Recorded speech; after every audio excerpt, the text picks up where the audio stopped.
നമസ്കാരം. മലയാളി വാർത്ത ഇൻസൈഡിലേക്ക് സ്വാഗതം. തെരഞ്ഞെടുപ്പ് അടുത്തു വരുംതോറും പിണറായിക്കും കൂട്ടർക്കും ശനിദശ. കിട്ടുന്ന അടിക്ക് കയ്യും കണക്കുമില്ല. ഇന്ന് സുപ്രീം കോടതിയിൽ നിന്നും ഹൈക്കോടതിയിൽ നിന്നും ഒരേ നേരത്ത് അടി കിട്ടി. സുപ്രീം കോടതിയിൽ TP കേസിലായിരുന്നുവെങ്കിൽ ഹൈക്കോടതിയിൽ നിന്ന് സർക്കാർ സ്ഥാപനത്തിലെ അഴിമതിയിൽ. എല്ലാ കൊള്ളയും കൊള്ളരുതായ്മകളും അടപടലം പുറത്തേക്ക് വരുമ്പോൾ ജനങ്ങൾക്ക് മുന്നിൽ നിന്ന് സർക്കാർ ഉരുകുന്നു. തദ്ദേശ നിയമസഭാ തെരഞ്ഞെടുപ്പ് അടുത്തു വരുവല്ലേ, തല്ലുന്നത് മൈക്കിലൂടെ വിളിച്ചു പറഞ്ഞ് നാട്ടുകാരെ അറിയിക്കാതിരിക്കാൻ പറ്റുമോ എന്ന് കോടതികളോട് മോങ്ങിക്കരയുകയാണ് പിണറായി കൂട്ടർ.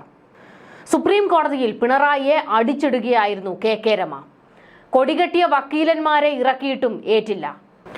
TP കേസ് പ്രതിക്ക് ജാമ്യം കൊടുക്കാൻ മുട്ടിനിന്ന സംസ്ഥാന സർക്കാരിനെ സുപ്രീം കോടതി വന്ന വഴിക്കാണ് അടിച്ചോടിച്ചു വിട്ടത്. സർക്കാർ അഭിഭാഷകൻ രമയ്ക്കെതിരെ അതിരുവിട്ട പരാമർശങ്ങൾ നടത്തി കത്തിക്കയറി വന്നപ്പോൾ സുപ്രീം കോടതി വടിയെടുത്തു. TP ചന്ദ്രശേഖരൻ വധക്കേസിൽ KK രമയുടെ താളത്തിനൊത്ത് തുള്ളാനാകില്ല എന്ന് സംസ്ഥാന സർക്കാർ കോടതിയിൽ പറഞ്ഞത്. തോന്നുന്നത് പോലെ പരോൾ കൊടുക്കാൻ ആരാണ് അനുമതി തന്നതെന്നും ആരുടെ താളത്തിനാണ് ഇതൊക്കെ അനുവദിച്ചതെന്നും സുപ്രീം കോടതിയുടെ ചോദ്യത്തിൽ പതറിപ്പോയി സർക്കാരിന്റെ സീനിയർ അഭിഭാഷകൻ PV ദിനേശ്. ഇക്കാലയളവിൽ TP കേസ് പ്രതികൾക്ക് സർക്കാർ വാരിക്കോരിക്കൊടുത്ത പരോളിന്റെ സകലമാന തെളിവും രമ കോടതിയിൽ സമർപ്പിച്ചു. രേഖ പരിശോധിച്ച സുപ്രീം കോടതി ഫയൽ മടക്കി വെച്ചിട്ട് അഭിഭാഷകനെ മുള്ളുമ്മേൽ നിർത്തുകയായിരുന്നു. രമ അനാവശ്യമായി സർക്കാരിന്റെ വിശ്വാസ്യത ചോദ്യം ചെയ്യുകയാണെന്നും സർക്കാർ അഭിഭാഷകൻ കോടതിയിൽ ആരോപിച്ചത്. സുപ്രീം കോടതിയിൽ സംസ്ഥാന സർക്കാരിന്റെ സീനിയർ അഭിഭാഷകനും KK രമയുടെ സീനിയർ അഭിഭാഷകനും തമ്മിൽ രൂക്ഷമായ തർക്കം വരെയുണ്ടായി. TP കേസിൽ ശിക്ഷിക്കപ്പെട്ട ജ്യോതി ബാബുവിന്റെ ജാമ്യഹർജി പരിഗണിക്കവെയാണ് സംസ്ഥാന സർക്കാരിന്റെ സീനിയർ അഭിഭാഷകനും KK രമയുടെ സീനിയർ അഭിഭാഷകനും തമ്മിൽ വാക്കേറ്റമുണ്ടായത്. കേസിൽ സർക്കാരും കുറ്റവാളികളും തമ്മിൽ ഒത്തുകളിക്കുകയാണെന്ന് രമയ്ക്ക് വേണ്ടി ഹാജരായ സീനിയർ അഭിഭാഷകൻ R ബസന്ത് ആരോപിച്ചു. ഇതിൽ പ്രകോപിതനായിട്ടായിരുന്നു സംസ്ഥാന സർക്കാരിന്റെ സീനിയർ അഭിഭാഷകൻ ചാടി എഴുന്നേറ്റ് രമയ്ക്ക് നേരെ അങ്ങ് ഉറഞ്ഞു തുള്ളിയത്. കേസിൽ സർക്കാർ നിലപാട് വ്യക്തമാക്കാൻ താൻ കോടതിയിൽ ഹാജരായിട്ടുണ്ട്, താൻ നിലപാട് പറഞ്ഞിട്ടില്ല, പിന്നെ എങ്ങനെയാണ് സർക്കാർ കുറ്റവാളികളുമായി ഒത്തുകളിക്കുന്നുവെന്ന് പറയാൻ കഴിയുക എന്ന് ദിനേശ് ചോദിച്ചു. രമയുടെ അഭിഭാഷകൻ ഗാലറിക്ക് വേണ്ടിയാണ് ആരോപണം ഉന്നയിക്കുന്നതെന്നും സർക്കാർ ആരോപിച്ചു. പരാതിക്കാരിയുടെ താളത്തിനത് തുള്ളാനാകില്ല എന്നും സീനിയർ അഭിഭാഷകൻ PV ദിനേശ് കോടതിയിൽ പറഞ്ഞു. സംസ്ഥാന സർക്കാരിന് വേണ്ടി സ്റ്റാൻഡിംഗ് കൗൺസിൽ നിഷേ രാജൻ ശങ്കറും കോടതിയിൽ ഹാജരായിരുന്നു.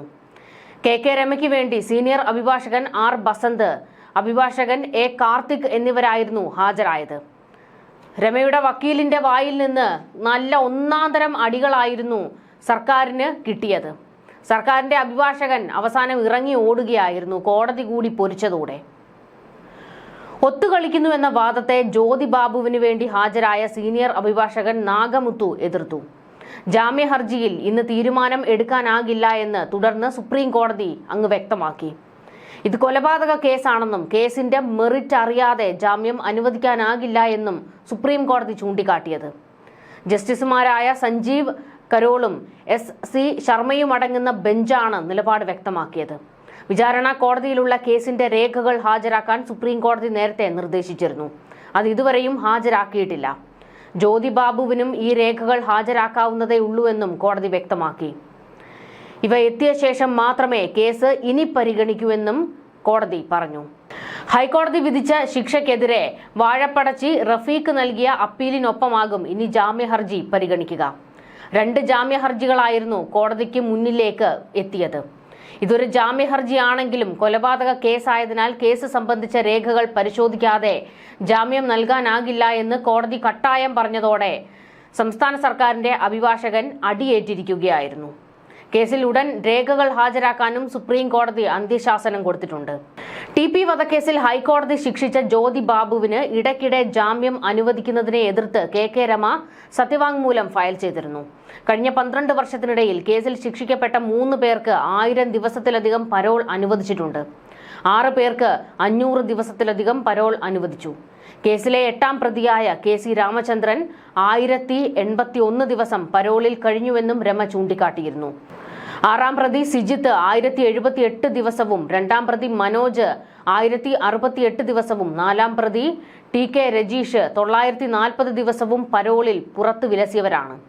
ഏഴാം പ്രതി ഷിനോജിന് ലഭിച്ചത് 925 ദിവസത്തെ പരോൾ ലഭിച്ചുവെന്നും സത്യവാങ്മൂലത്തിൽ രമ ചൂണ്ടിക്കാണിച്ചിരുന്നു. പിണറായി സർക്കാരിന്റെ കാലത്ത് TP കേസ് പ്രതികൾ ചോദിക്കുമ്പോൾ പരോൾ കൊടുത്തിട്ടുണ്ട്. മാത്രമല്ല, ഈ സർക്കാരിന്റെ കാലത്ത്, അതായത് 9 കൊല്ലമായിട്ട് ജയിലിൽ പൂണ്ട് വിളയാടുകയാണ് കൊടിസുനി സംഘം. പരോൾ കൊടുത്ത് പ്രതികളെ പുറത്തു വിലസാൻ വിടുന്നതിനെതിരെ വലിയ നിയമ പോരാട്ടമാണ് KK രമ നടത്തുന്നത്. നടുവേദനയാണ്, കാലുവേദനയാണ്, കല്യാണം കൂടണം എന്നൊക്കെ പറഞ്ഞ് കൊടും ക്രിമിനലുകൾ പരോളുകൾ ചോദിക്കുമ്പോൾ സർക്കാർ ഒത്താശയിൽ ജയിൽ അധികൃതർ അനുവദിച്ചു കൊടുക്കുകയാണ്. പിണറായി മാത്രമല്ല, CPM-ഉം പെട്ടിരിക്കുകയാണ്. പ്രതികൾ ചോദിക്കുമ്പോൾ പരോള് കൊടുത്തില്ലെങ്കിൽ അവന്മാര് പാർട്ടിയെ കുടുക്കുന്നത് വല്ലതുമൊക്കെ വിളിച്ചു പറയും. ഇരട്ടച്ചങ്കൻ ഈ പേടിയിൽ പരോൾ അനുവദിക്കുന്നതാണ്. പരോളിൽ ഇറങ്ങി ഇവന്മാർ ചെയ്യുന്നത് അക്രമവും സ്വർണ്ണക്കടത്തും കൊട്ടേഷനുമൊക്കെയാണ്. അതിനുവേണ്ടിയാണ് പരോൾ ചോദിച്ച് മേടിക്കുന്നത്. KK രമയുടെ പോരാട്ടം വെറുതെ ആയില്ല. ക്രിമിനലുകൾ അകത്ത് തന്നെ കിടക്കട്ടെ എന്ന് സുപ്രീം കോടതിയുടെയും ഉത്തരവ്. ഇതായിരുന്നു സുപ്രീം കോടതിയിൽ നിന്ന് കിട്ടിയ അടി. ഇനി ഹൈക്കോടതിയിൽ നിന്ന് കിട്ടിയത് സർക്കാർ സ്ഥാപനം നടത്തിയ അഴിമതിയിലാണ്. കൃത്യമായി ഹൈക്കോടതി സർക്കാരിനെ എടുത്തിട്ട് കുടഞ്ഞിട്ടുണ്ട്. ഈ സർക്കാരിന്റെ കാലത്ത് അഴിമതിയുടെ വലിയ വിവരങ്ങളാണ് പുറത്തു വരുന്നത് എന്ന് കോടതിക്ക് പോലും പറയേണ്ടി വന്നിരിക്കുന്നു. കശുവണ്ടി വികസന കോർപ്പറേഷനിലെ അഴിമതി കേസുമായി ബന്ധപ്പെട്ട് സംസ്ഥാന സർക്കാരിനെതിരെ രൂക്ഷ വിമർശനമായിരുന്നു ഹൈക്കോടതി നടത്തിയത്. അഴിമതി കേസിൽ ആരോപണ വിധേയരായവരെ സംരക്ഷിക്കുന്ന നിലപാട് സ്വീകരിക്കുന്നതിനെതിരെയായിരുന്നു കോടതി വിമർശനം ഉന്നയിച്ചത്. അഴിമതി കേസിൽ ഉൾപ്പെട്ട INTUC നേതാവ് R ചന്ദ്രശേഖരൻ, മുൻ MD KA രതീഷ് എന്നിവർക്കെതിരെ പ്രോസിക്യൂഷൻ അനുമതി നൽകാൻ സർക്കാർ നിരന്തരം വിസമ്മതിക്കുന്നതാണ് ഹൈക്കോടതി ചോദ്യം ചെയ്തത്. സാധാരണ ഇടതുപക്ഷ സർക്കാരുകൾ അഴിമതിക്കാരെ സംരക്ഷിക്കില്ല എന്ന പൊതുധാരണയ്ക്ക് വിരുദ്ധമായാണ് സർക്കാർ പ്രവർത്തിക്കുന്നതെന്നും കോടതി വിമർശിച്ചു. ഈ വിഷയത്തിൽ കോടതിയലക്ഷ്യ ഹർജിയിൽ മറുപടി നൽകാൻ സർക്കാരിന് ഒരാഴ്ചത്തെ സമയം അനുവദിച്ചു.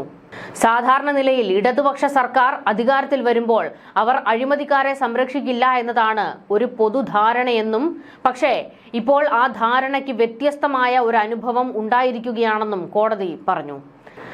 രാഷ്ട്രീയമായി ഇടതുപക്ഷത്തെ ഒരു തരത്തിലും ബാധിക്കാത്ത 2 പേരാണ് ഈ കേസിലെ പ്രതികൾ. രാഷ്ട്രീയമായി ഇടതുപക്ഷത്തെ ഒരു തരത്തിലും ബാധിക്കാത്ത 2 പേരാണ് ഈ കേസിലെ പ്രതികൾ.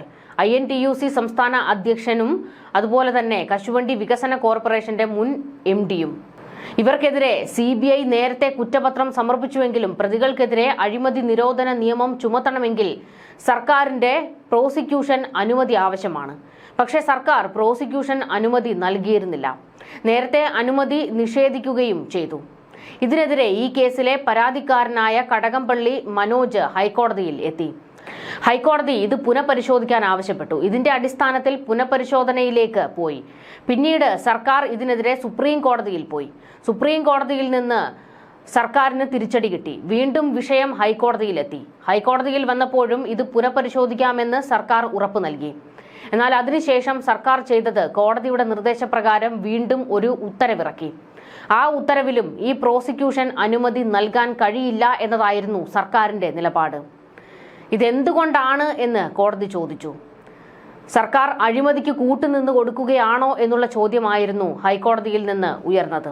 അല്ലെങ്കിൽ തന്നെ ഈ സർക്കാരിന് ആവശ്യത്തിലധികം അഴിമതികളുണ്ട്. അതിന്റെ എല്ലാ വിവരങ്ങളും പുറത്തേക്ക് വരുന്നുമുണ്ട്, കോടതിയുടെ പരിഗണനയിലുമുണ്ട്. സർക്കാരിന് നേരെ കടുത്ത വിമർശനങ്ങൾ കോടതികൾ ഉന്നയിക്കുകയായിരുന്നു.